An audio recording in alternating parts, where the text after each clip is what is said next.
Hola, ¿qué tal chicos? Buenas tardes, ¿cómo están? Acá estamos de vuelta avanzando un poco con los contenidos de biología. La idea es llevar adelante este proyecto que ustedes ya arrancaron con la profe de historia Diana Díaz.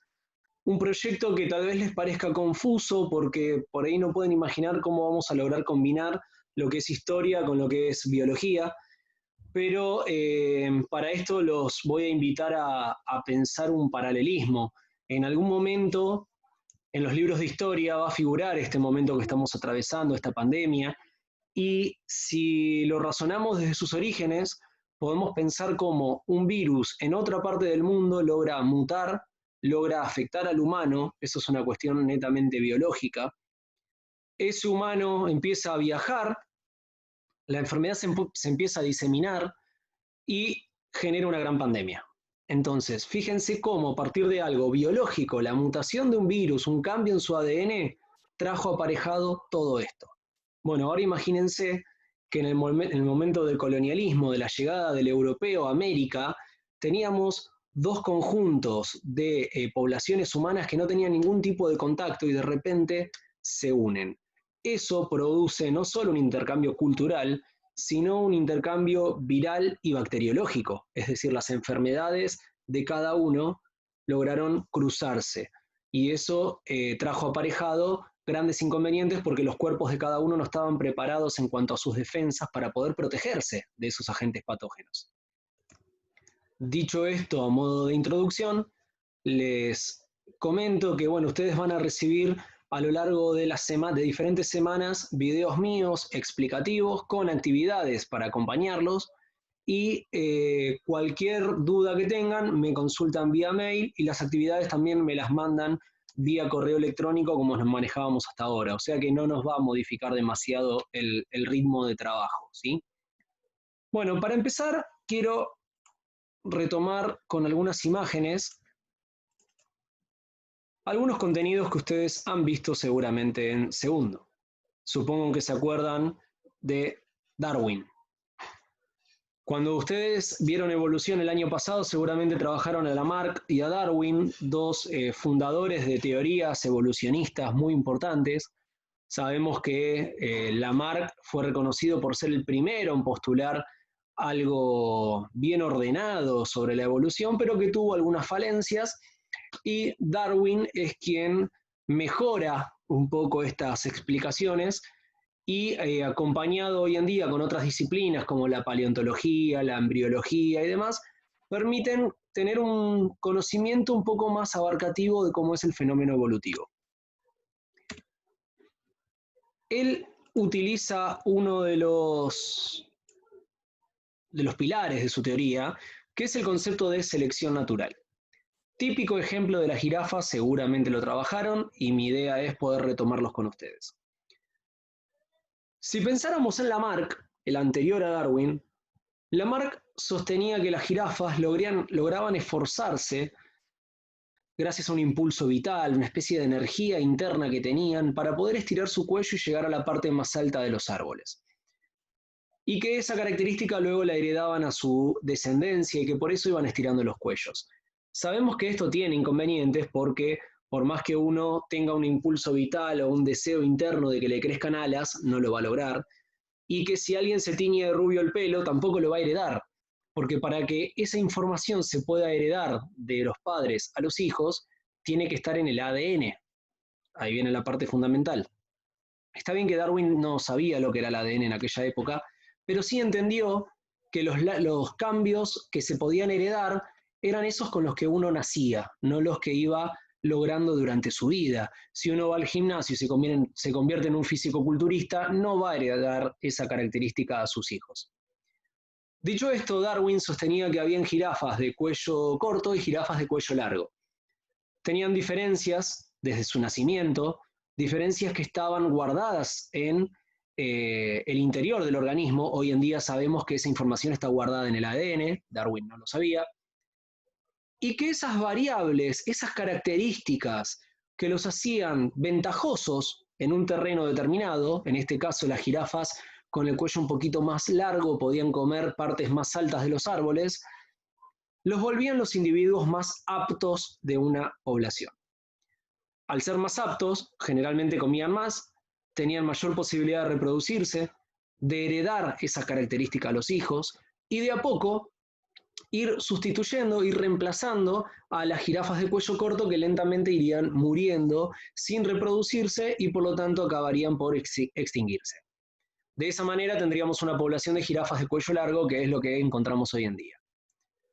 Esta visión de selección natural nos muestra, nos indica que la naturaleza selecciona a los individuos más aptos, no al más fuerte, como en alguna oportunidad se decía, la supervivencia del más fuerte.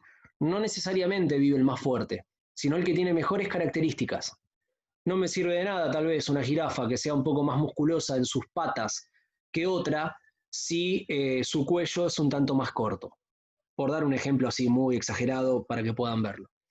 Entonces, el concepto de selección natural es fundamental porque la naturaleza a lo largo de la historia fue seleccionando a aquellos individuos con las mejores características para que pudieran perdurar en el tiempo, comer, reproducirse, heredar sus características y por lo tanto contribuir a que la población mejore.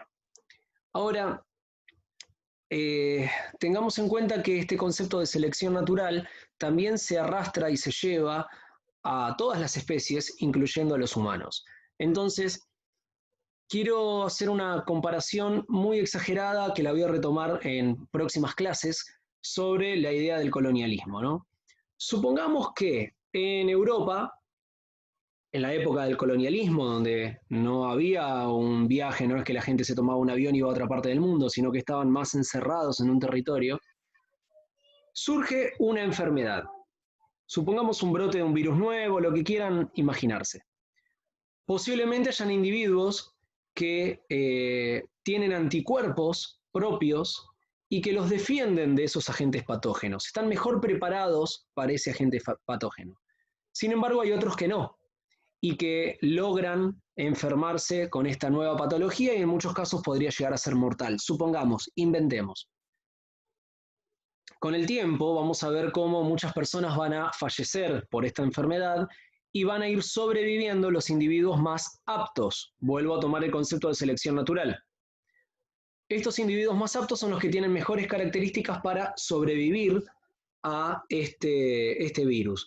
Podría ser bien el caso de los que llamamos, en muchos casos hoy en día, asintomáticos, personas que hasta pueden portar el virus, pero sin embargo no se enferman, no lo padecen y son peligrosos para los demás. Tengamos en cuenta también que hoy por hoy tenemos la medicina que modifica todo esto, pero yo les estoy hablando en una época donde la medicina no estaba tan avanzada. Entonces, de repente, siglos de evolución nos encuentran a poblaciones europeas adaptadas a las enfermedades que ellos tienen en Europa.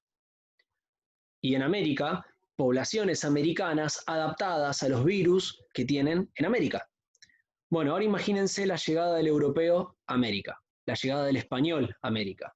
Trajo consigo virus, bacterias, hongos, diferentes patologías que la población americana no estaba preparada para resistir.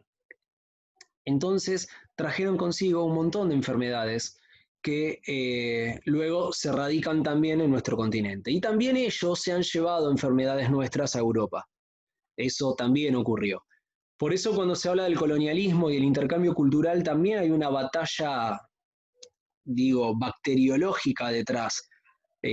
Sin intención, porque en aquel momento ni siquiera se tenía noción de lo que era una célula y cómo infectaban, pero sí ocurrió esto. Y está directamente relacionado con la parte evolutiva, sobre cómo los organismos van cambiando a lo largo de las generaciones, van acumulando cambios en el ADN, lo que conocemos como mutaciones, y que en muchos casos pueden fortalecer a la especie. Con el correr de las generaciones, uno se puede volver, o una población se puede volver inmune a una enfermedad y producir estragos en alguien que no tenga esas defensas. Menciono un caso muy sencillo, varicela. Todo aquel que se enferme de varicela, no tenía las defensas para ese virus, pero una vez que sufrió esa enfermedad, su organismo ya tiene resistencia para la varicela. Entonces fíjense cómo a corto plazo, ya les doy un ejemplo en el que el cuerpo va generando defensas e inmunidad contra algún agente patógeno. Menciono un caso, no sé si lo han visto, la película La Guerra de los Mundos, que es desde extraterrestres y demás. Tiene un momento donde nos muestran que los extraterrestres son derrotados, cuando ya parecía todo perdido, porque ellos no tenían defensas para todas las enfermedades que habían en nuestro planeta, por ejemplo. Hasta este hecho se lo toma en la ficción porque es realmente muy significativo.